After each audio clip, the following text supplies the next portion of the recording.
The Horizon View was more than just a restaurant. It was a beacon of sophistication, nestled along the scenic shores of Lake Union in Seattle.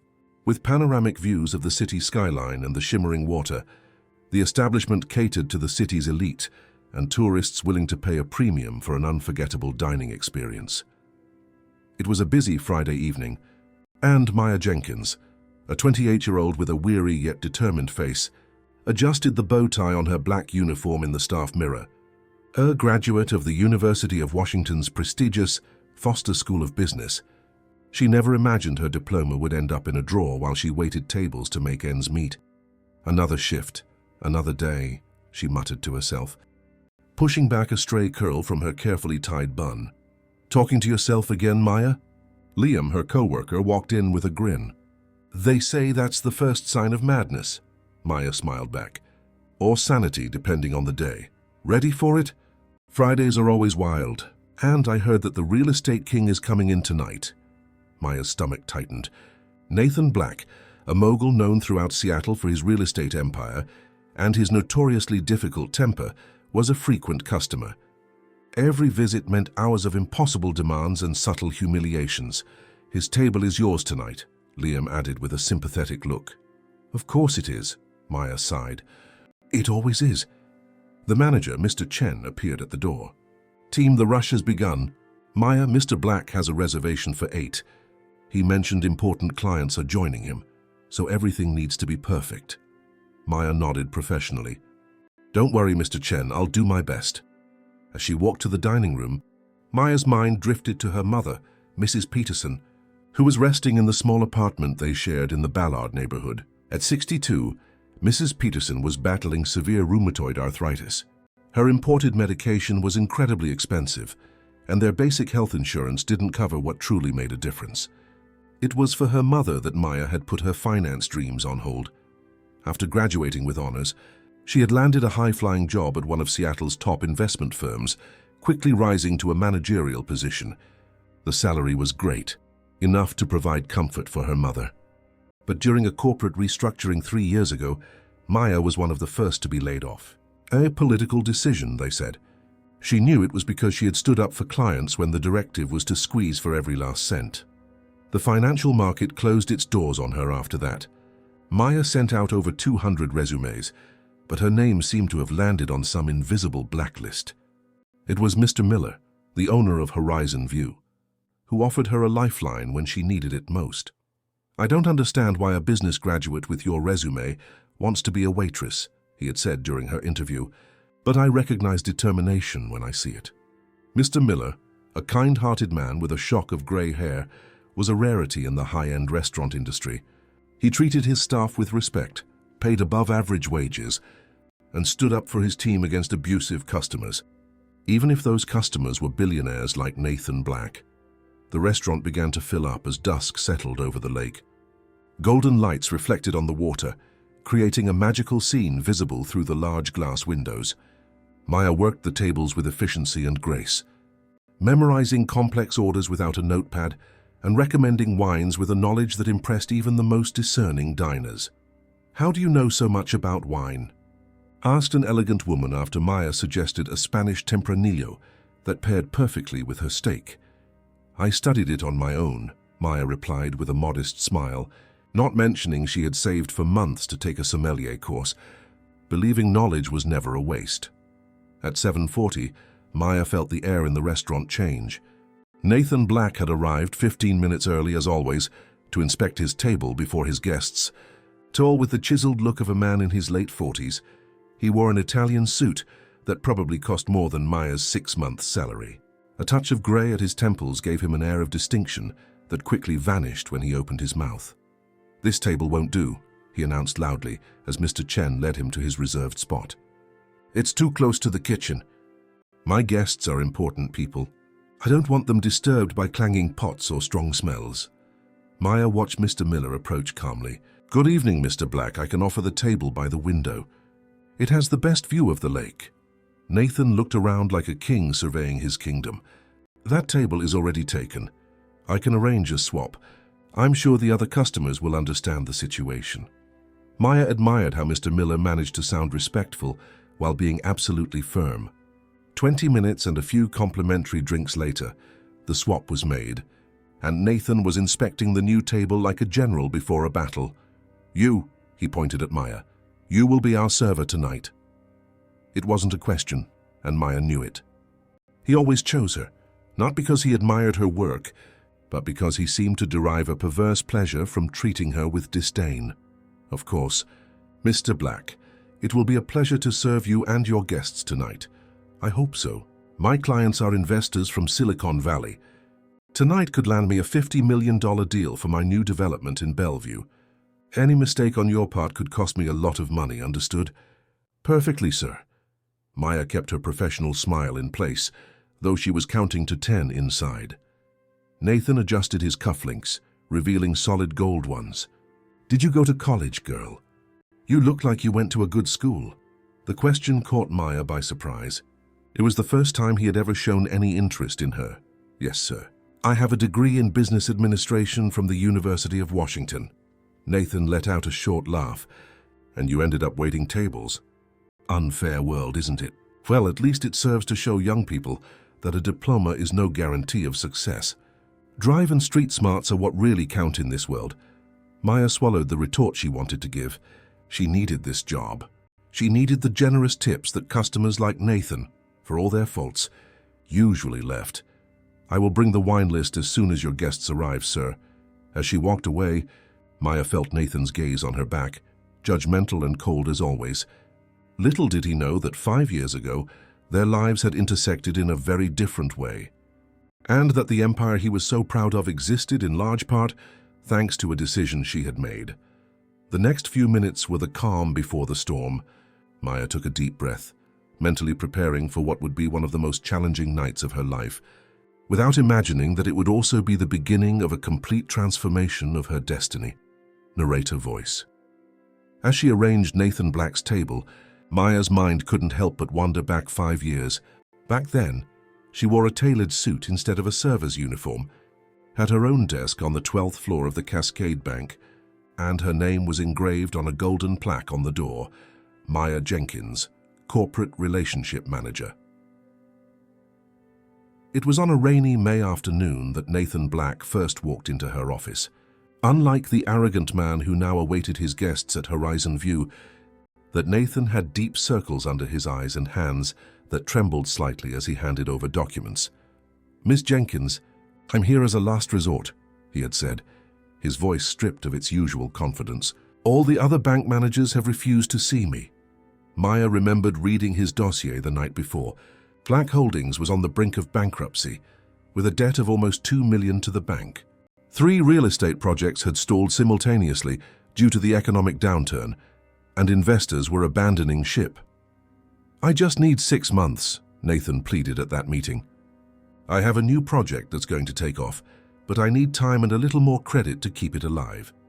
The board had already decided to foreclose on his collateral and liquidate the company's assets.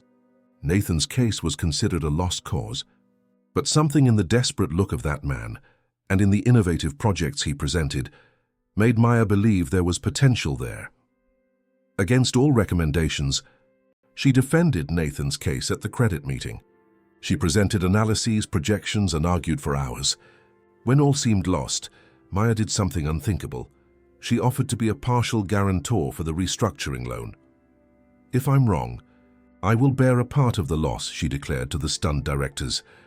Her career would have been ruined if it went wrong, but Maya trusted her analysis and her gut. The board caved more out of curiosity about her confidence than any belief in Black Holdings' recovery. The rest was history. The project took off. Nathan paid all his debts in record time, and his company became one of the most profitable in the Seattle real estate sector. As for Maya, she never mentioned her crucial role in that turnaround.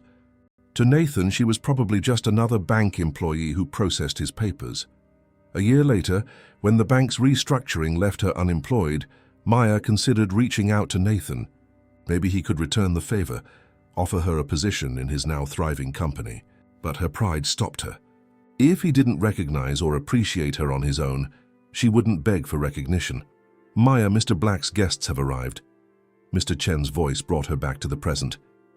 Maya blinked a few times, pushing the memories away, and saw three men in expensive suits being led to Nathan's table. Their serious faces and leather briefcases revealed them to be the investors from Silicon Valley. "I'm on my way," she replied, adjusting her uniform. Nathan stood to greet the men with firm handshakes and calculated smiles. Maya approached discreetly. "Welcome to Horizon View, gentlemen. Can I get you something to drink while you look at the menu?" Nathan took control of the situation as always. "Bring a bottle of Chateau Margaux 2010, and don't make the mistake of serving it at the wrong temperature." One of the investors, a man in his late 50s with a full head of white hair, looked at Maya kindly. "Don't you worry, young lady. I'm sure you're perfectly capable of doing your job without detailed instructions." Maya smiled gratefully. "Thank you, sir. I'll be right back with the wine." As she walked away, she heard Nathan laugh loudly. "I have to be specific, Ted. Most of these servers barely know the difference between a Merlot and a Cabernet." Maya took a deep breath to control her rising irritation. In the restaurant's climate-controlled cellar, she carefully selected the requested bottle, a wine that cost more than her monthly salary. As she prepared it on the service cart with the appropriate crystal glasses, Liam approached. "That guy is insufferable," he murmured. "How do you put up with it?" Maya shrugged.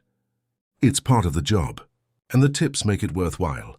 "No tip is worth the humiliation, Maya. You're educated, brilliant. Why don't you look for another job?" "You know why." Maya thought of her mother and the expensive medication. "Besides, Mr. Miller is a good boss. How many restaurants let me adjust my hours to take my mom to doctor's appointments?" Liam sighed, understanding. "I just think you deserve more from life." "One day, maybe." Maya forced a smile and pushed the cart back to the dining room. At the table, the business conversation was already flowing animatedly. Maya presented the wine with elegance, describing its characteristics with a knowledge that surprised the visitors. She opened the bottle with precise movements and poured a small amount for Nathan to approve. He swirled the glass, smelled the bouquet, and tasted the wine slowly, as if it were a sacred ritual. His eyes met Maya's, and for a moment she thought she saw a flicker of recognition. But it was just a fleeting moment. "Acceptable," he finally pronounced. Maya served all the guests and withdrew discreetly. Over the next hour, she attended to other tables while keeping an eye on the business meeting. With each visit to serve new courses or refill glasses, she noticed the conversation getting more animated. Nathan gestured enthusiastically as he presented blueprints and documents he had pulled from an elegant briefcase. "My new Bellevue development will be revolutionary," Maya heard him say. "Smart apartments with total energy sustainability and a view that will make the value triple in 5 years." The investors seemed interested, but cautious. The white-haired man, Ted, as Maya had gathered, asked incisive questions about cash flow and return projections. "After what happened with your company 5 years ago, Nathan, we need to have solid guarantees," Ted commented while cutting a piece of filet mignon. Maya, approaching with a new bottle of wine, almost froze when she heard that sentence. So these men knew about Nathan's near bankruptcy? "That was an isolated moment of difficulty," Nathan replied, visibly uncomfortable. "As you can see from the balance sheets, my company has only grown in recent years. Thanks to a financial miracle we never quite understood," another investor, a burly man with thin glasses, commented. "From near bankruptcy to prosperity in record time. Impressive." Maya poured the wine carefully, trying not to show that the conversation was affecting her. Her heart was pounding as memories of that difficult period came rushing back.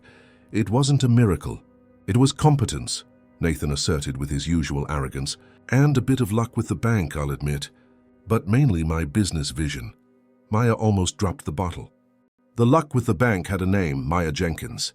She was the one who risked her professional reputation to save his company. She was the one who believed when no one else did. "Careful with that wine, girl," Nathan chided her, noticing her hesitation. "It costs more than your monthly salary." "Sorry, sir," Maya murmured, completing her service professionally despite her growing anger. As she walked away, she heard Ted comment, "You could be kinder to the staff, Nathan. Arrogance doesn't suit someone who's been at rock bottom." "Oh, Ted, don't be so sensitive," Nathan retorted with a forced laugh. "She's just a server. She probably didn't even understand what I said." Maya took a deep breath in the kitchen. 6 years of higher education, academic honors, fluency in 3 languages, and to Nathan she was just a server, incapable of understanding sophisticated conversations. The irony was almost painful. "Are you okay?" Mr. Miller asked, noticing her tense expression. The restaurant owner always had a sixth sense for when his employees were under pressure. "I'm fine," Maya lied. "Just tired." Mr. Miller glanced at Nathan's table. "Is he being difficult again?" "Nothing I can't handle," Maya assured him, preparing the tray with coffee and cognac. "You know you can call me if he crosses the line, right? No amount of money justifies disrespecting my staff." Maya smiled, genuinely grateful. "I know, Mr. Miller, thank you." Back in the dining room, Maya noticed the atmosphere at the table had changed. Documents were spread out, and Ted was holding a pen, seemingly ready to sign something. Nathan wore a triumphant smile that Maya knew well. It was the same smile he had when he left her office at the bank 5 years ago with the approved loan that saved his company. "Gentlemen." "The coffee and cognac," she announced, beginning to serve carefully.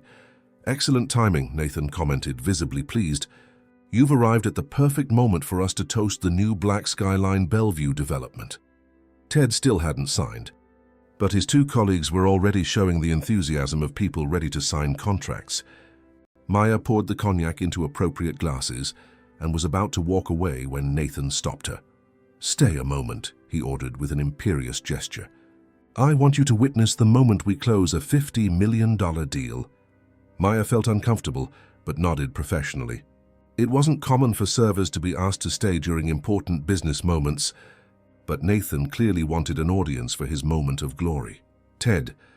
"My friend, everything is in order," Nathan insisted, pushing the documents toward the investor. "As you can see, all the guarantees you requested are here. The land is already paid for. The environmental permits are approved. It's practically zero risk." Ted adjusted his glasses and took one last look at the papers. "It's a significant investment, Nathan. The last time I trusted you so readily, we almost lost everything." "Different times," Nathan retorted with barely disguised impatience. "My company today is solid as a rock, thanks to the bank that believed in you when no one else did," Ted commented, still hesitant. Maya swallowed hard. It was getting harder and harder to maintain her composure in the face of these references to a past she knew so well. "Just sign it, Ted," urged one of the other investors, a bald and anxious man. "Bellevue is a booming area. If we don't get in now, we'll lose the opportunity." Ted finally gave in. With a resigned sigh, he signed the documents and passed the pen to his colleagues, who signed quickly. "Done." Nathan exclaimed, exultant. "We just made history, gentlemen. The Black Skyline Bellevue will be the most luxurious and innovative development in Seattle." He raised his cognac glass in a toast and everyone joined in. Maya remained motionless, holding her empty tray, a silent witness to the moment. "You can go now," Nathan dismissed her with a casual wave after the toast. "Bring the check, and make sure they calculated it correctly. Last time we had to redo it because someone couldn't add right." "Yes, sir," Maya replied mechanically, turning to get the check. When she returned minutes later, the atmosphere at the table had changed dramatically. Nathan was euphoric, laughing loudly and talking non-stop about future profits. The wine and cognac had clearly lowered his inhibitions. The other investors also seemed more relaxed, except for Ted, who maintained a watchful sobriety. "Here's the check, sir," Maya said, placing the small silver tray beside Nathan. He picked up the paper and glanced at it. $56,000. A trifle compared to the millions we just moved, isn't it, gentlemen? He laughed loudly, satisfied with himself. "Put it on my card." Maya took the black credit card he extended and turned to process it, but Nathan stopped her again. "You know Maya, isn't it?" She nodded, surprised that he remembered her name. "You know, Maya, I always see you in this restaurant. So dedicated, so persistent. It must be hard, isn't it? A woman like you serving men like us." The condescending tone made Maya grip the card tightly. "It's just my job, sir." "Exactly," Nathan exclaimed, as if she had said something profoundly meaningful. "It's your job, your place, and you do it." "Well, almost well." He laughed at his own joke while Ted shot him a disapproving look. "Nathan, that's enough," Ted warned in a low voice. "The young lady is just doing her job." "Oh, I'm just being honest," Nathan retorted, his voice slightly slurred from the alcohol. It's important for people like her to understand their role in society. Not everyone was born for success. Some were born to serve the successful. Maya felt her face burn. 6 years ago, this same man was begging for her help, almost on his knees in her office. Now he treated her as if she were inferior, as if she existed only to serve him. "I'll process your payment," she said in a controlled voice, turning away again. That's when it happened. As she turned, Maya felt something wet on her uniform. She looked down and saw a dark stain spreading across the white fabric of her shirt. Nathan had purposely knocked his glass of red wine over her. "Oh, sorry," he said with a smile that completely contradicted his words. That was an accident. The entire restaurant seemed to have gone silent. All the nearby customers were watching the scene, embarrassed. Maya remained motionless, the initial shock quickly replaced by an indignation that threatened to break years of self-control. "Look what you've done. You clumsy girl," Nathan continued, raising his voice to ensure everyone heard. "Staining my Italian suit would be a considerable loss. Fortunately, I have quick reflexes." Ted looked mortified. "Nathan, stop this.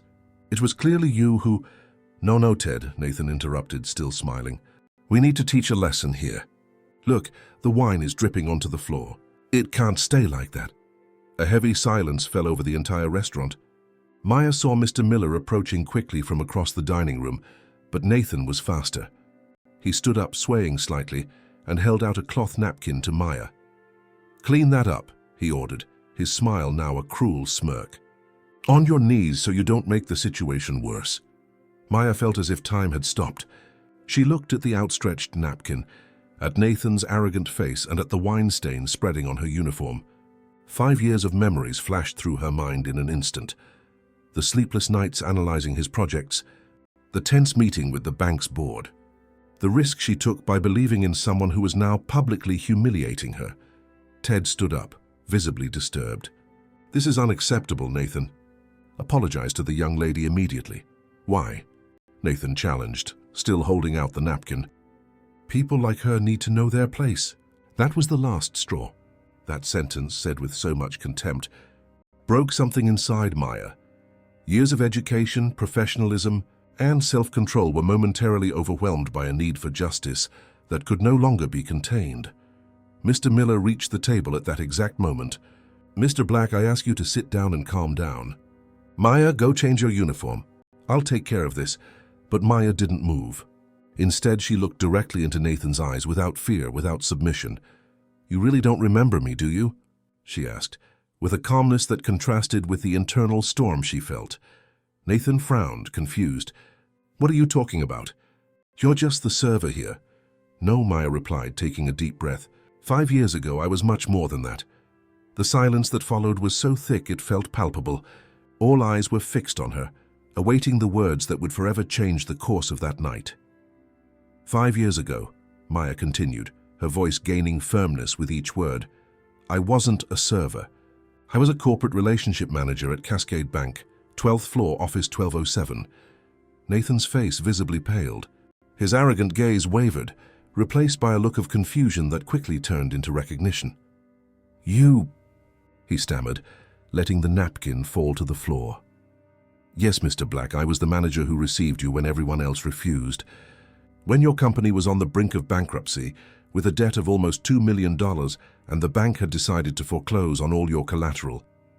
The entire restaurant was in absolute silence. Not even the clinking of cutlery could be heard.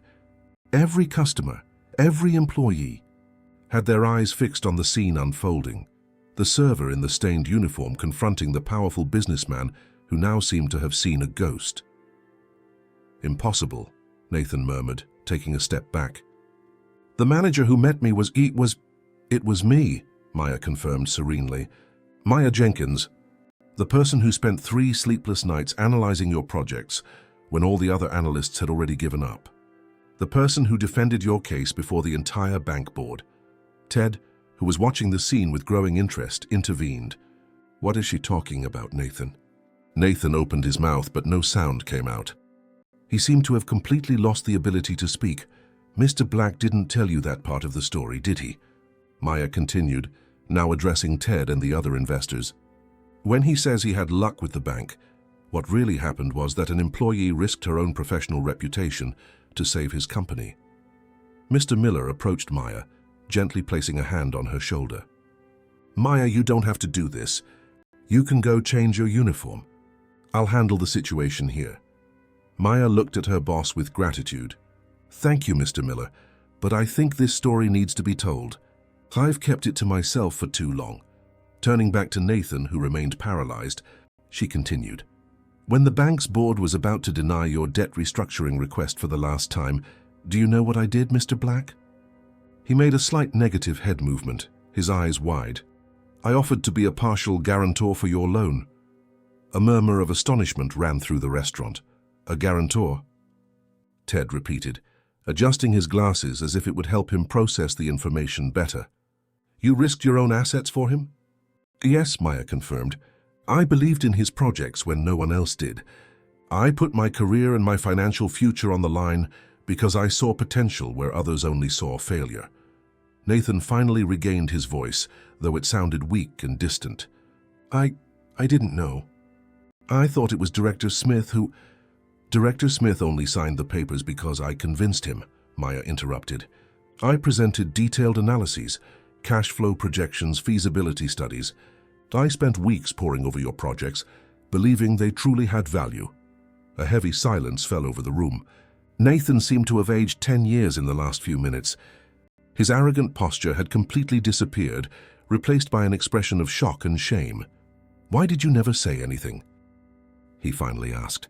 "All these years, I didn't want recognition, Mr. Black. I did my job with integrity and I believed in your ideas.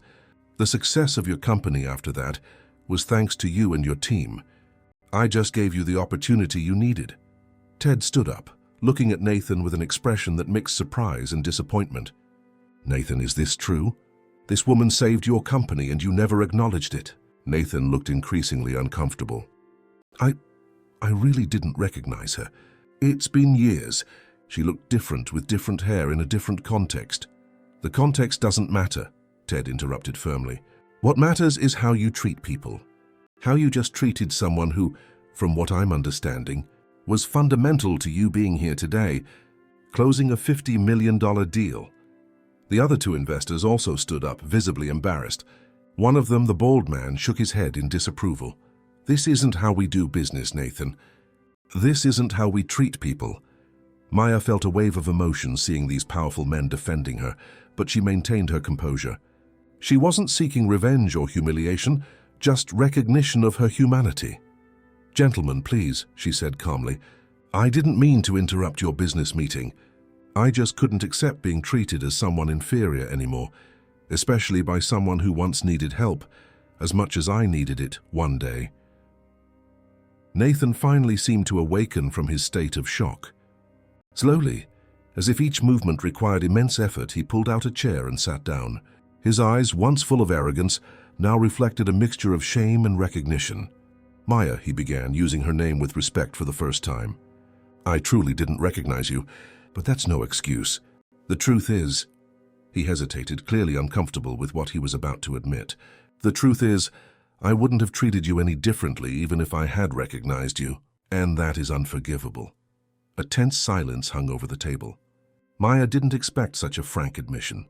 "In recent years," Nathan continued, "I became exactly the kind of person I despised when I was in trouble. Arrogant, insensitive, using my economic power to belittle others." He looked at Maya with what seemed like genuine remorse. "Especially those I considered inferior because of their social position." Ted and the other investors watched intently, clearly re-evaluating the man with whom they had just closed a multi-million-dollar deal. "I'm not asking you to forgive me," Nathan added, running a hand through his graying hair in a nervous gesture. "What I did tonight, and probably many other times before, was unacceptable." Maya took a deep breath, processing the unexpected words. A part of her wanted to continue with the indignation, to hold on to the anger she had cultivated for so long. But another part, the same part that had seen potential in Nathan 5 years ago, recognized the sincerity in his repentance. "We all make mistakes, Mr. Black," she finally replied, "some bigger than others. The important thing is to recognize them and work to correct them." Mr. Miller, who had remained by Maya's side throughout the conversation, intervened gently. "Maya, why don't you go change your uniform? I'll take care of things here." She nodded, grateful for the opportunity to withdraw and regain her composure. As she walked away toward the staff room, she heard Nathan's voice call her name. She turned, questioning, "Can we talk later? In private?" he asked, an unprecedented vulnerability in his voice. "There's a lot I need to say." "And ask." Maya hesitated, pondering the proposal. Finally, she nodded slightly. "I'll be here until closing. Narrator, voice." In the staff room, away from curious eyes, Maya finally allowed herself to feel the full emotional intensity of the confrontation. Her hands trembled as she tried to unbutton her wine-stained shirt. Liam came in shortly after, his eyes wide with astonishment. "My God, Maya, the whole restaurant is talking. Is it true you saved that awful man's company?" Maya smiled weakly. "It's a long story, Liam. And you kept that to yourself for 2 years, serving him while he treated you like garbage?" "We don't always have the luxury of choosing our battles," Maya replied, taking a clean uniform from her locker. "My mom needed her medication. I needed this job." Liam hugged her impulsively. "You're the strongest person I know, you know that?" Maya hugged him back, feeling a strange mix of relief and apprehension. The weight of the secret had been lifted, but what would come next? What would Nathan's reaction be after the initial shock? His apologies seemed sincere, but people like him rarely changed for real. When she finished changing her uniform, Maya took a deep breath in front of the mirror. The face looking back at her seemed different, more confident, more resolute. Something fundamental had changed that night, and there was no going back. Upon returning to the dining room, she immediately noticed that the atmosphere had transformed. Nathan and the investors were still at the table, but the conversation seemed serious and intense. Several other customers shot curious glances her way, some even waving discreetly in support. News travels fast in enclosed spaces like that. Mr. Miller approached her as she resumed her work at other tables. "Are you okay?" he asked, genuinely concerned. "I am, thanks. I'm sorry I caused a scene." "Don't be sorry," Mr. Miller replied firmly. "That man deserved every word. In fact, I'm proud of you. Few would have the courage to do what you did." Maya smiled, grateful for his support. "What happened after I left?" "The Silicon Valley investors were, shall we say, reconsidering the deal, especially the older one, Ted. He seemed quite shaken by the whole situation." "It wasn't my intention to interfere in their business," Maya said. "Worried? Maybe that was exactly what they needed to see before entrusting millions to someone like Nathan Black," Mr. Miller observed wisely. "Character counts more than balance sheets in the end." As the night progressed, Maya kept her distance from Nathan's table, serving other customers with her usual efficiency and courtesy. However, it was impossible to ignore the frequent glances he cast her way. Glances that no longer held arrogance or contempt, but a complex mix of shame, curiosity, and something that seemed like admiration. Around 11 o'clock, the investors finally left. Maya watched from a distance as Nathan said goodbye to them at the restaurant door. The body language of all of them indicated unresolved tension. Was the $50 million deal at risk? Part of her was concerned about that possibility, despite everything. When the last customer left the restaurant and the staff began to clean and organize for the next day, Nathan remained seated alone at his table, contemplating a glass of cognac. Maya finished her tasks, put the night's tips in her pocket, considerably larger than usual, thanks to the solidarity of the other customers, and finally, reluctantly approached him. "Mr. Black, we're closing." He looked up, meeting her eyes. For a moment, neither of them spoke. There were 5 years of untold history between them, 5 years that had taken their lives in drastically different directions. "You said we could talk," he reminded her, his voice devoid of its usual arrogance. Maya nodded, pulling up a chair. "Yes, I did." Nathan swirled the glass between his fingers, contemplative. "Where do we start?" "At the beginning, maybe," Maya suggested. "With the day you walked into my office at Cascade Bank, desperate for one last chance." The restaurant was empty now. The staff finished cleaning discreetly, casting curious glances at the table where Maya and Nathan were talking. Mr. Miller had told everyone they could stay as long as needed, a gesture of silent support for his employee. I remember that day, Nathan began, staring at the contents of his glass as if he could see the past reflected there. It was pouring rain. I had gone to 5 different banks before Cascade. 6, Maya corrected gently. You mentioned 6 rejections during our first conversation? Nathan nodded, surprised by the accuracy of her memory. You're right.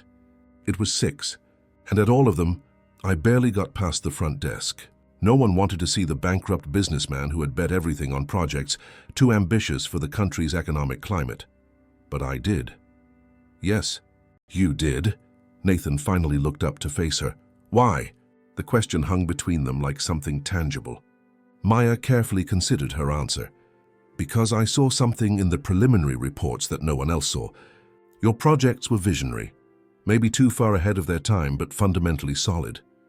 And during our conversation, I realized that behind the desperation was a brilliant business mind. Nathan shook his head, incredulous. You risked your career on a hunch about a desperate stranger. It wasn't just a hunch, Maya clarified. I spent 3 days analyzing every number, every projection. I discreetly consulted real estate market experts. I did my homework before defending your case. Even so, Nathan insisted, if it had gone wrong, I probably would have lost my job sooner, Maya completed with a slight shrug. But it didn't go wrong, did it? You proved I was right. A reflective silence settled between them. Nathan took a small sip of cognac, as if he needed the alcohol to continue the difficult conversation. What happened afterward? He finally asked. Why did you leave the bank? Why are you working as a server? The hesitation before the last word revealed his embarrassment for all the times he had used that profession as an insult. Maya sighed deeply. It was her turn to revisit painful memories.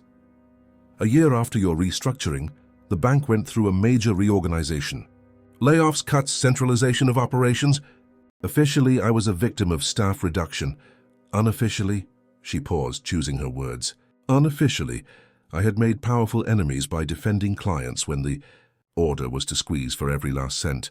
Your loan approval was just one of several cases where I went against the committee's consensus. So you were punished for having integrity, Nathan concluded, a note of admiration in his voice. I prefer to think I was true to my principles. But yes, that had consequences. And after that, Maya gave a sad smile. Then came the hard part. I tried other banks, other financial institutions, but there seemed to be an invisible mark on my resume. No one said it explicitly, but the doors just wouldn't open. Blacklist, Nathan murmured. I know that works well. Meanwhile, my mom was diagnosed with advanced rheumatoid arthritis. The treatment was and still is extremely expensive. The health insurance covers the appointments, but not the most effective medications. I needed a job, any job, and you found this restaurant. Yes, Mr. Miller was a blessing. He saw that I was overqualified for the position, but he gave me a chance anyway. He was flexible with my hours, so I could take my mom to her appointments. He was more human than any bank director I ever worked for. Nathan absorbed the information in silence, his face reflecting a growing understanding of the irony of the situation.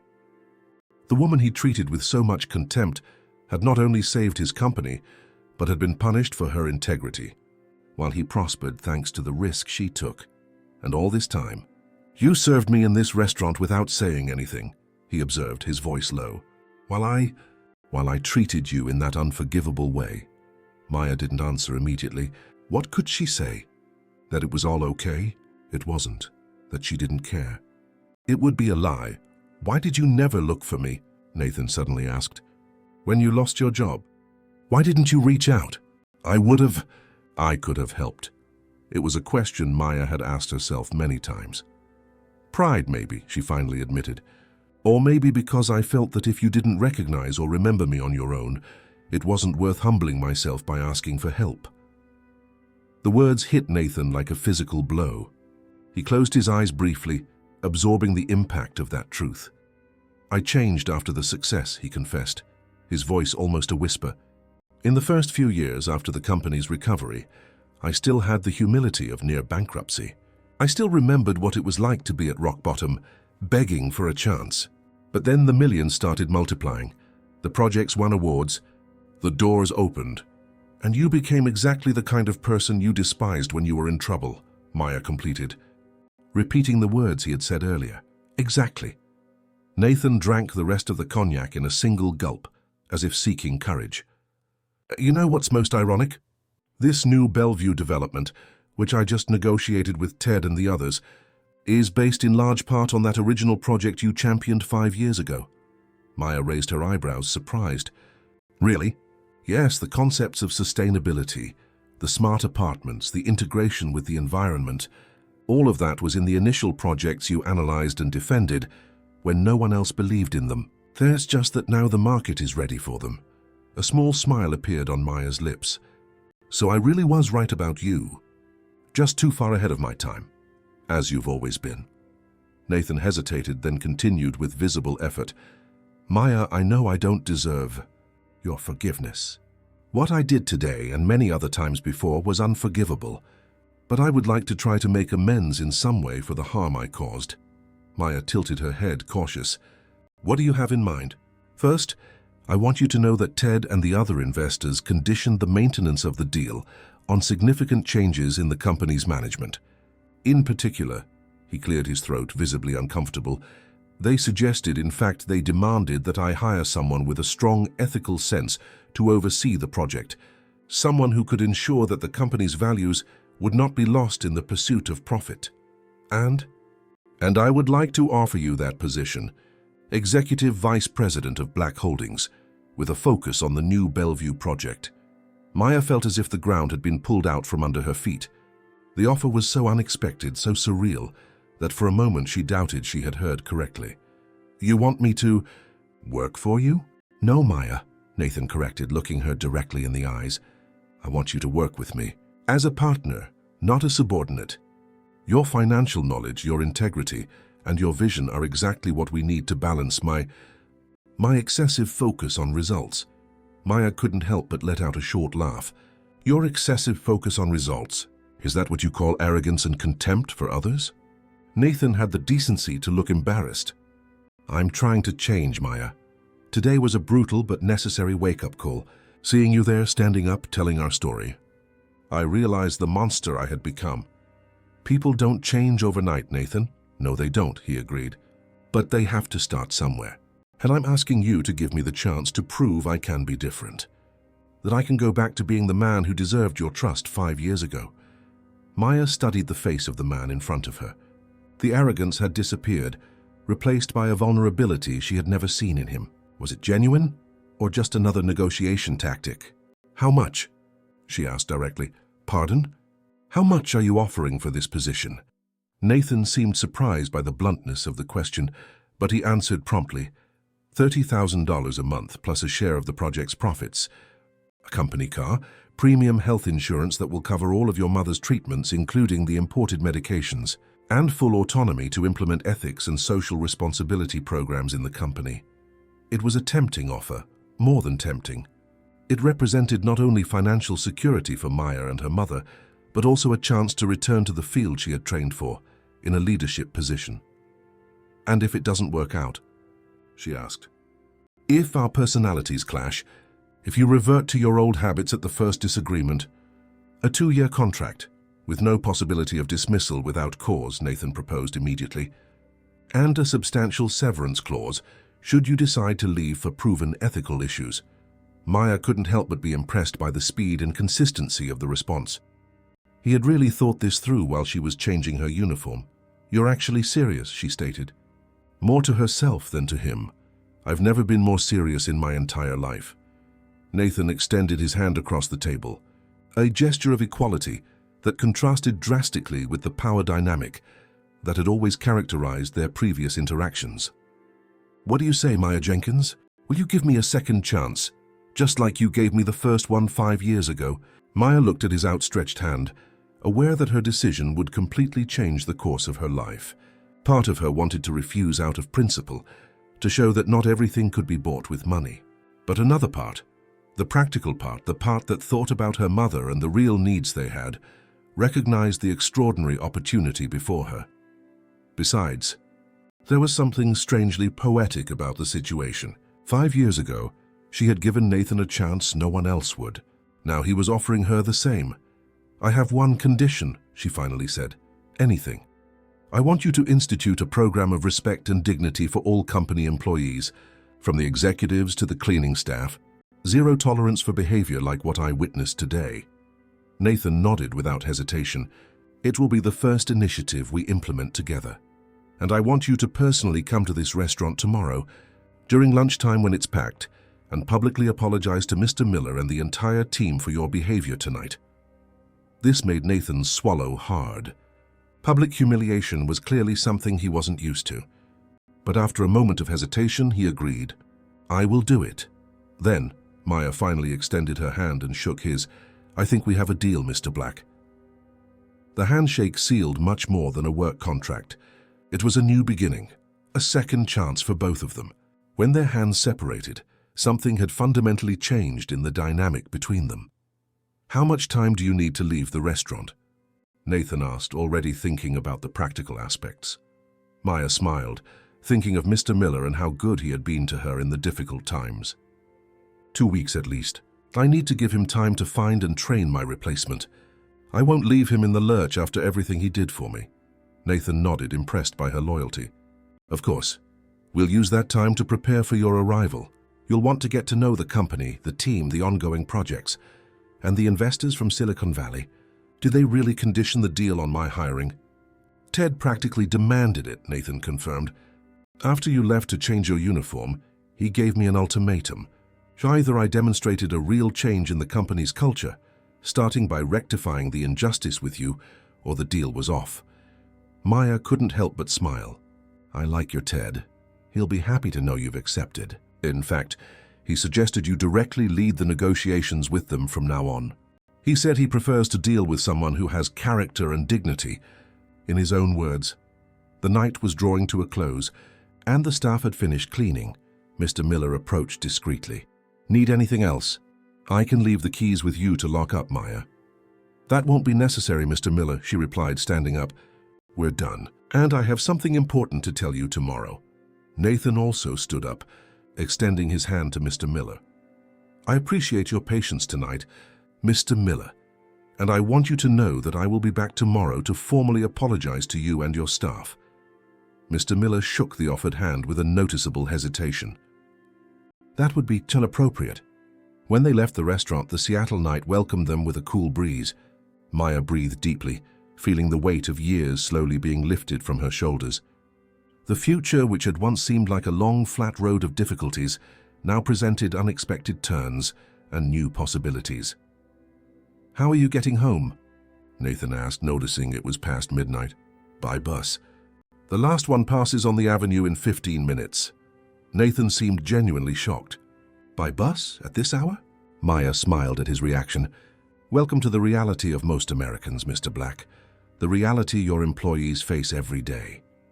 He seemed to process that information as if it were a revelation. "My driver is waiting. I can take you home." For a moment, Maya considered refusing on principle. But she was tired. The night had been emotionally exhausting, and her mother would certainly be worried about the delay. "Thank you. I'll accept the ride." As they walked to the luxurious car parked a few feet away, Nathan asked a question that was clearly bothering him. "Do you think people can really change, Maya? Or do we just pretend to change when we're forced to by circumstances?" Maya thought carefully before answering. "I think real change begins when we see ourselves through the eyes of others, when we feel the impact of our actions. It's difficult and it takes time, but it's possible." "And do you believe I can change?" She looked at him seriously. "I believed you could save your company when it was bankrupt. I believe you can save your character too. But the proof will be in your actions in the coming months, not in the words tonight." Nathan nodded, accepting the implicit challenge in her words. As the driver opened the car door for them, Maya looked at the starry Seattle sky, feeling that something fundamental had changed in the universe.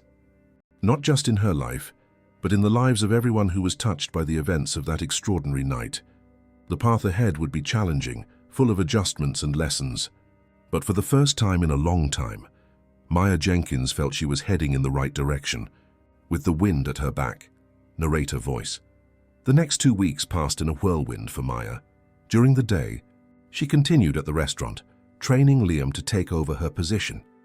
While at night and on her days off, she visited Black Holdings to get to know her future workplace and familiarize herself with the ongoing projects. As promised, Nathan appeared at the restaurant the day after the confrontation, during lunchtime when the establishment was packed. With a humility that surprised everyone, he publicly apologized to Mr. Miller and the entire team for his behavior.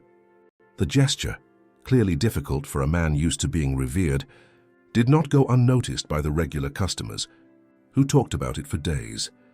"I never imagined I'd see Nathan Black apologizing to anyone," Mr. Miller commented later, still stunned. "You really caused a transformation in him, Maya." She smiled, cautious. "We'll see if it lasts. Real transformations take time." The news of her hiring as executive vice president of Black Holdings spread quickly in Seattle business circles. Customers of the restaurant, upon discovering that the discreet and efficient server was actually a talented business administrator about to take on an executive role, began to treat her with a mix of curiosity and renewed respect. At home, Mrs. Peterson's reaction was a combination of pure joy and maternal concern. "It's a wonderful opportunity. Honey," she said, holding Maya's hands in hers, her fingers slightly deformed by arthritis. "But this man treated you so badly. Are you sure you can trust him?" Maya sat beside her mother on the small sofa in the apartment. "I'm not sure of anything, Mom, but the contract he offered me gives me security. And honestly, I think I saw something genuine in him last night, a real desire to change." "People only change when the pain of staying the same outweighs the pain of changing," Mrs. Peterson philosophized, the wisdom of her 62 years reflecting in her simple words. "Maybe you caused enough pain to his pride to start that transformation." During those 2 weeks, Maya divided her time between the two worlds that now made up her life. At the restaurant, she gradually said goodbye to colleagues and customers who had become a kind of family. At Black Holdings, she began to build new relationships, now as an executive. The transition was not without its challenges. Some of the company's older directors viewed the sudden rise of this unknown person with suspicion. Rumors circulated through the halls. "She's Nathan's mistress. She has some dirt on him. She's just here to please the investors." Maya faced the whispers with the same dignity with which she had faced Nathan's taunts for 2 years. In meetings, she demonstrated technical knowledge and strategic vision that quickly silenced the skeptics. In individual interactions, she treated everyone with the same respect, regardless of their hierarchical position. Nathan, for his part, seemed genuinely committed to his own transformation. In the meetings they attended together, Maya noticed how he now listened more and interrupted less, how he thanked people for their contributions, how he seemed to be relearning basic behaviors of respect that had been buried by years of arrogance. Of course, there were relapses. In a particularly tense meeting with suppliers, Maya witnessed the old Nathan briefly emerge, treating a younger engineer with condescension. Afterward, in private, she confronted him. "Did you notice how you spoke to Chris today?" Nathan seemed genuinely surprised. "What do you mean?" That tone of superiority. "The way you dismissed his concern about the timeline as if it were nonsense." Nathan frowned, reflecting. After a moment, his face lit up with recognition. "You're right. I didn't even realize I was doing it." "That's the problem, Nathan. The patterns are so ingrained you don't even notice." Instead of getting defensive, as Maya expected, he nodded thoughtfully. "How can I change something I don't even realize I'm doing?" "Awareness is the first step," she replied, "and being open to listening when someone points it out. Like you're doing now." He looked at her with an expression that mixed admiration and gratitude. "Thank you for telling me. I'll apologize to Chris tomorrow." Small moments like this confirmed to Maya that her decision to accept the position had been the right one. Not just for the professional opportunity, but for the chance to catalyze a real transformation in a man who, because of his position and influence, affected the lives of hundreds of people. On the morning of her last day at the Horizon View restaurant, Maya arrived earlier than usual. The rising sun reflected on the lake's waters, creating a spectacle of colors she wanted to remember. For 2 years, that view had been a constant in her life, a reminder of beauty amid the difficulties. Mr. Miller found her contemplating the landscape through the windows of the still empty restaurant. I'm going to miss you." "Maya," he said, standing beside her, "this place won't be the same without you." She smiled, emotional. "I'll miss it too. You, the team, even some of the customers. But not waiting tables, I imagine," Mr. Miller joked. "Honestly, I won't lie that I'm excited to get back to my field.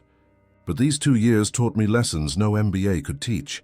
She turned to face him. "I learned about dignity, Mr. Miller, about holding on to my values even in the most difficult situations, and I owe a lot of that to you and how you run this place." Mr. Miller's eyes misted over slightly. "Well, now you'll have the chance to create that same environment in a much larger company, to influence many more people. That's what I plan to do," Maya confirmed with determination. The day passed in a mix of emotions. Colleagues brought small farewell gifts. Regular customers left generous tips accompanied by notes wishing her success. Liam alternated between tears and excitement for the promotion Maya's departure represented for him. At the end of the shift, the team gathered for a toast. Mr. Miller raised a glass of champagne. "To Maya Jenkins, who taught us that temporary circumstances don't define who we are. That kindness and competence can coexist, and that justice sometimes just takes a little longer to arrive." There was applause and hugs. Maya felt enveloped by a wave of gratitude for these people who had been her safe harbor in the most difficult times. When she finally left the restaurant that night, dressed in casual clothes instead of her uniform, Maya experienced a strange feeling of liberation mixed with nostalgia. A chapter of her life was closing, but the lessons would remain. Narrator voice. The next morning, Maya woke up before her alarm.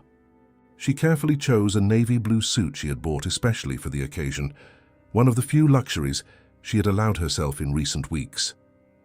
Looking at herself in the mirror, she saw not just the executive who was about to take on a leadership role, but also the server who had waited tables with dignity, the bank manager who had risked her career by believing in someone, the devoted daughter who would do anything for her mother. All these facets made up who she was, none of them more important or defining than the others. Mrs. Peterson was waiting for her in the kitchen with fresh coffee and pastries, a small celebration for the big occasion. "You look beautiful, honey," she said with evident pride. "It looks like this job was just waiting for you." Maya smiled, helping her mother sit down. The new medications, which they could now afford thanks to the premium health insurance offered by Black Holdings, were already starting to show results. Mrs. Peterson's movements were less painful, her energy more vibrant. "Nervous?" the older woman asked, watching her daughter intently. "A little," Maya admitted. "It's a huge responsibility, and everyone will be watching me, waiting to see if I'm really competent or if I'm just there as a symbolic gesture." "You'll show them," Mrs. Peterson stated with conviction. "Just like you showed Nathan Black." The driver sent by the company arrived promptly at 7:30 a.m., another adjustment Maya was still getting used to, having someone pick her up, open the car door for her, call her Dr. Jenkins. An entirely new life was unfolding before her. Upon arriving at Black Holdings headquarters, an imposing building in Seattle's financial district, Maya was greeted by Nathan in the lobby. He looked different, lighter somehow, as if the weight of the arrogance he always carried had been partially removed. "Ready for the big day?" he asked, extending his hand. "Born ready," Maya replied with a confidence that surprised them both. The day began with a general meeting where Nathan formally introduced Maya to the entire company. His speech was surprisingly sincere. "Some of you may be wondering why Maya Jenkins is taking on such an important vice presidency. Let me explain, because she deserves it. Because her talent and integrity are exactly what we need. And because 5 years ago, when no one believed in this company, including many in this room, she did." He then briefly told the story of how Maya, as a bank manager, had saved Black Holdings from bankruptcy. He didn't mention the restaurant incident, but he made it clear to everyone that the debt of gratitude was his to her, not the other way around. After the meeting, Maya was led to her new office, spacious, bright with a view of the Cascade Mountains. A desk of fine wood occupied the center, with her name engraved on a golden plaque on the door. Maya Jenkins, Executive Vice President. "What do you think?" Nathan asked, watching her take in the environment. "It's..." Maya searched for the right word. "Surreal," he laughed softly. "You'll get used to it. You belong here, Maya, you always have." The first few weeks on the job were intense. Maya plunged into the Bellevue Skyline project, reviewing every detail from the financial aspects to the environmental and social impacts. As promised, she had real autonomy and did not hesitate to question decisions or suggest changes when necessary. The most surprising thing was Nathan's receptiveness to these interventions. The man who once reacted with irritation to any questioning now seemed to value different perspectives. In a particularly heated meeting about the use of imported versus domestic materials, the team watched in astonishment when Nathan, after hearing Maya's arguments about sustainability and local development, simply said, "You're right. Let's reconsider that decision." Ted and the other investors from Silicon Valley visited the company a month after Maya took office. The transformation in the dynamic was evident to everyone. Ted, in particular, did not hide his approval upon seeing Maya leading presentations, and Nathan listening attentively to her suggestions. "I made the right choice in insisting on your hiring," Ted commented during a private lunch with Maya. "You brought more than technical competence to Black Holdings. You brought a soul." "I'm just doing my job," she replied modestly. "No, Maya, you're redefining what it means to be a leader in this country, showing that integrity and success are not mutually exclusive." The comment stayed with her for days, echoing in her mind as she worked. Was it really possible to transform an entire corporate culture? To change the mindset of people who for years had operated under the logic that the end justifies the means? The answer began to manifest in the small details. In the way younger employees now felt comfortable expressing ideas in meetings. In the social responsibility program Maya implemented, directing 2% of the Bellevue project's profits to community initiatives in the surrounding area. In the new hiring policy that prioritized diversity and inclusion. And perhaps most significantly in Nathan's continuous evolution. The man who once used his power to humiliate now seemed to find satisfaction in elevating others. The executive who measured his worth by the fear he inspired now sought to inspire through respect. 3 months after taking the position, during a board meeting where the Bellevue Skyline project received final approval to begin construction, Nathan surprised everyone with an unexpected announcement. "I would like to inform you that we are renaming the development," he said, looking directly at Maya. "As of today, it will be known as the New Horizon Residence." There were murmurs of surprise. The Black brand had always been present in all the company's developments. Why? Asked one of the board members, clearly confused. Nathan smiled, a genuine smile he rarely displayed in corporate settings. "Because this project represents a new horizon, for the company, for our clients, and for me personally." He paused meaningfully. "And because it was conceived by someone who saw possibilities when everyone else saw only failure." Eyes turned to Maya, who felt a warmth rush to her face. Nathan's gesture went beyond corporate symbolism. It was a public acknowledgement of her contribution. Not just now, but 5 years ago when it all began. That night, upon returning home, no longer the small apartment in Ballard, but a spacious penthouse in Queen Anne, where she had moved with her mother, Maya contemplated the illuminated city from the balcony. Seattle stretched out before her, a sea of lights that pulsed with life and possibilities. Mrs. Peterson joined her, bringing 2 cups of tea. "What are you thinking about, honey?" "You seem miles away." Maya smiled, accepting the warm cup. "I'm thinking about how life comes full circle, Mum, about how sometimes we need to lose everything to find our true value." The older woman nodded wisely. "And about how some people need to be humbled to find their humanity." They both knew she was referring to Nathan. Maya took a sip of tea, reflecting on the transformation of the man who had gone from her tormentor to her business partner. "Do you think he really changed?" Mrs. Peterson asked, always perceptive. Maya considered the question carefully. "I think he's changing. It's a process, not an event. There will be relapses, doubts." She paused, searching for the right words. "But I saw something in his eyes today when he announced the new name for the development. Something that tells me the change is real." "Well, you've always had a good instinct for people," her mother commented with an affectionate smile. "It was that instinct that brought us here." Maya hugged her mother, grateful to have her by her side on this extraordinary journey. Together, they contemplated the Seattle horizon, a city that, like them, was always reinventing itself, always finding beauty and possibilities, even in the most difficult challenges. The future, with all its uncertainties and promises, stretched out before them like a new horizon full of possibilities. Narrator voice. A year had passed since that fateful night at the Horizon View restaurant.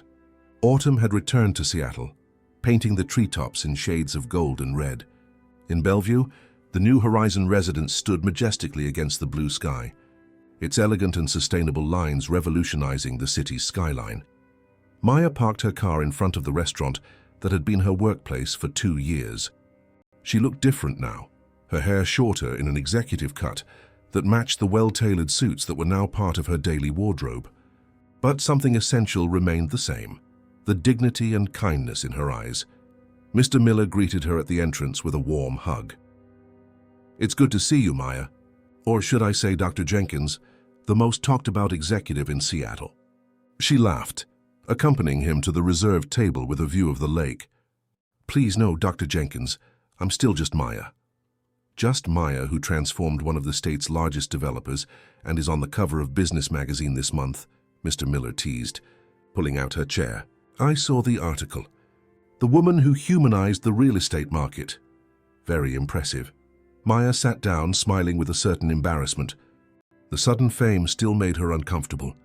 In recent months, she had become a kind of celebrity in business circles, not just for the position she held, but for the inspiring story of her rise. "How's the restaurant doing?" she asked, changing the subject. "Better than ever." "That night? Well, it ended up becoming a kind of urban legend.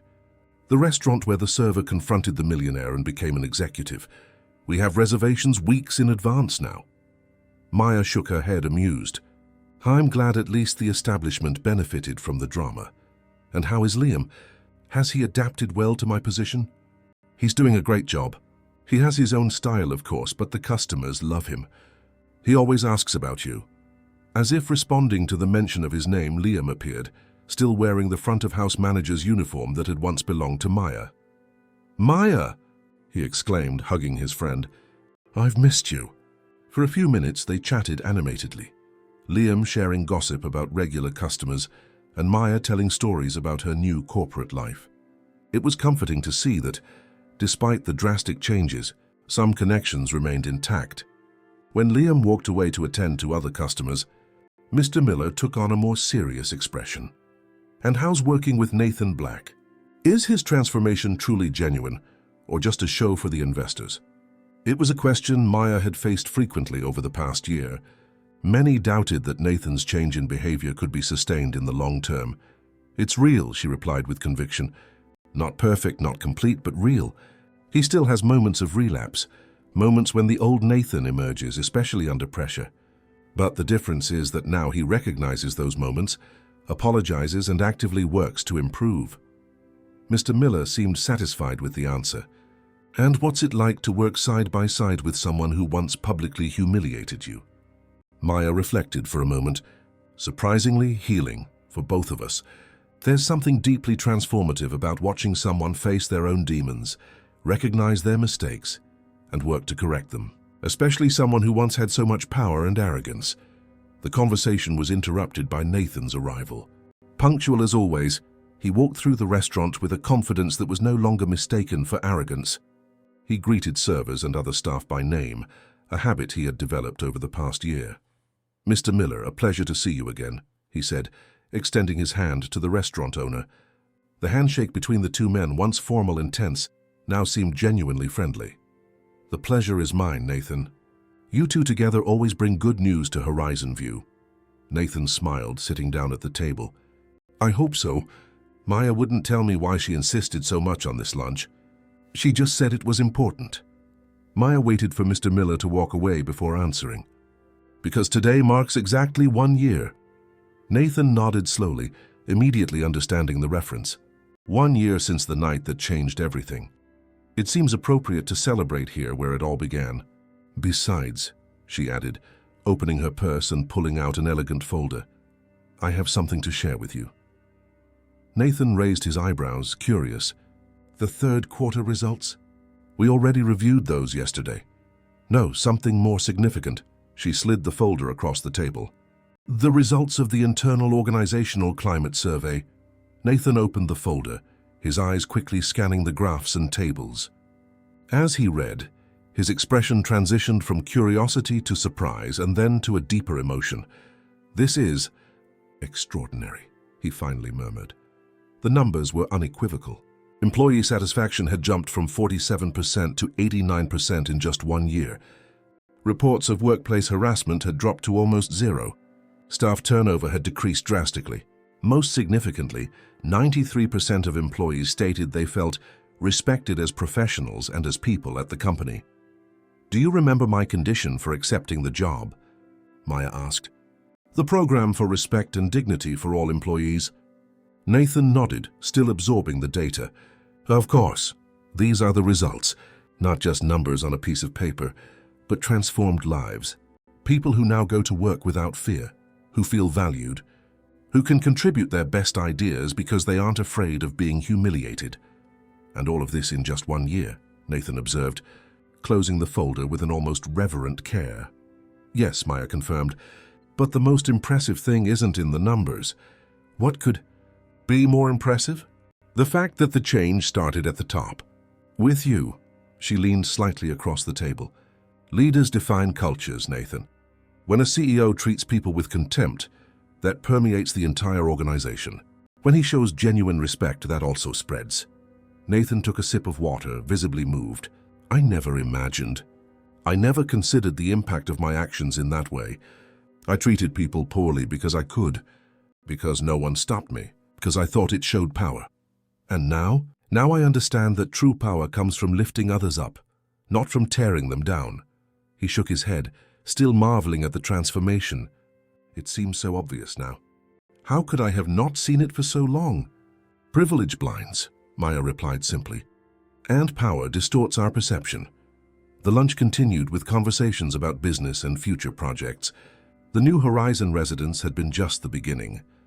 The sustainable and socially responsible approach Maya had implemented was revolutionizing not only Black holdings but inspiring changes throughout the real estate sector.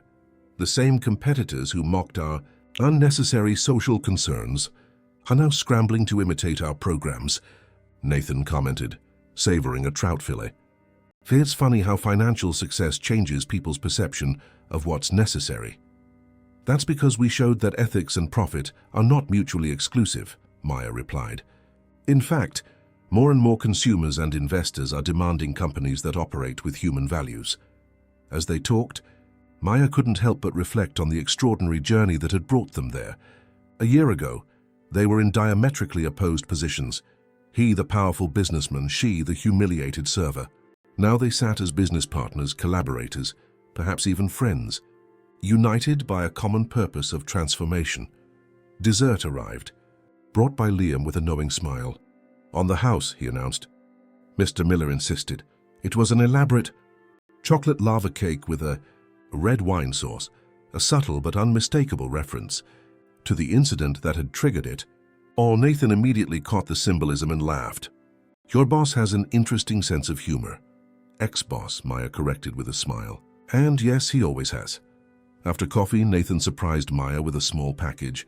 "An anniversary gift," he explained. "1 year since you transformed my life and the lives of hundreds of people at the company." Intrigued, Maya opened the package to find a small silver plaque with an inscription.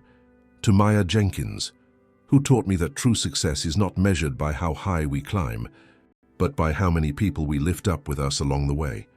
With eternal gratitude, Nathan Black." Maya felt her eyes well up. The gesture, simple but deeply meaningful, symbolized much more than a year of professional partnership. It represented a genuine human transformation. "Thank you," she said simply, carefully putting the plaque away. "I thank you," Nathan replied, "for believing in my ability to be better twice, once when my company was bankrupt and another when my character was." As they left the restaurant, they paused briefly to admire Lake Union, its waters shimmering under the autumn sun. Maya remembered how many times she had contemplated that same view while waiting tables, dreaming of a different future. "Do you know what I learned in this last year?" Nathan asked, looking at the horizon. "What?" "That dignity cannot be bought, sold, or taken away. It can only be recognized or denied. He turned to face her. "You never lost yours, even when I tried to diminish it. And that, more than anything, showed me that I had lost mine without even realizing it." Maya smiled, touched by the depth of his reflection. "And now we keep building, not just buildings, but a company where people can grow without losing their humanity. A legacy that goes beyond concrete and glass." As they walked to their respective cars, Maya thought of all the people whose lives had been impacted by that night at the restaurant. The employees of Black Holdings, who now worked in a more humane environment. Her mother, who was receiving the proper medical treatment. Mr. Miller and the restaurant staff, witnesses to a transformation that many believed was impossible. And of course herself. From server to executive vice president, from a victim of humiliation to an agent of change. An extraordinary journey that had begun with an act of courage, the courage to stand up for her dignity when all seemed lost.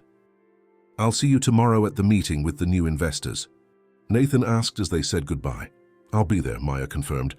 "And Nathan, thank you for the plaque. It means a lot."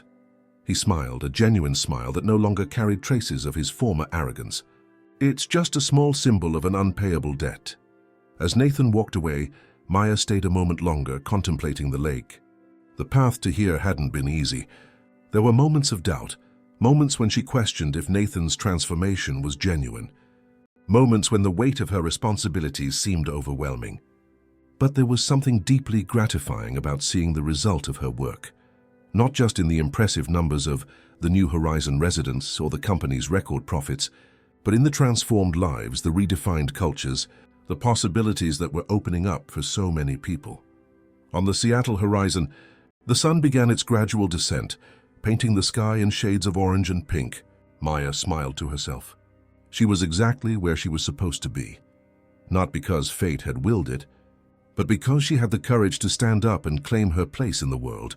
And at that moment, watching the city she loved stretch out before her, like a map of infinite possibilities.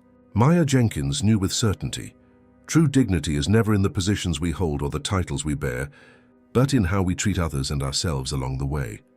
A new horizon was opening up before her, and she was ready to explore it one step at a time, lifting others as she went. Outro script for YouTube. Narrator voice, AI-generated warm and engaging tone. Hey there, and thanks for listening. If Maya and Nathan's story touched your heart, don't keep that feeling to yourself. Share it with our community by hitting that like button down below. It's a small click that makes a huge difference and helps us reach more people with stories that matter. And while you're at it, be sure to subscribe to our channel so you don't miss our next inspiring video. We have a special playlist of stories about resilience and redemption waiting for you right here on the left side of the screen. And one last thing, we want to hear from you. Have you ever witnessed or experienced a personal transformation as powerful as this one? Share your story in the comments. Your experience could be the inspiration someone else needs today. Until our next emotional journey together,